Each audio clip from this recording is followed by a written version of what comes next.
You ask Tiger to calculate. This deals with linear inequalities with one unknown. The final result is x equal or smaller than 3/5. Let's solve it step by step.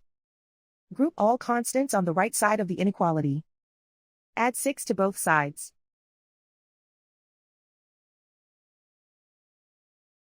Simplify the arithmetic.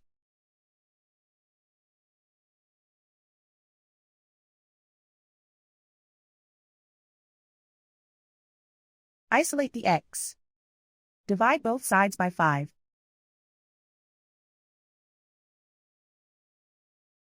Simplify the fraction.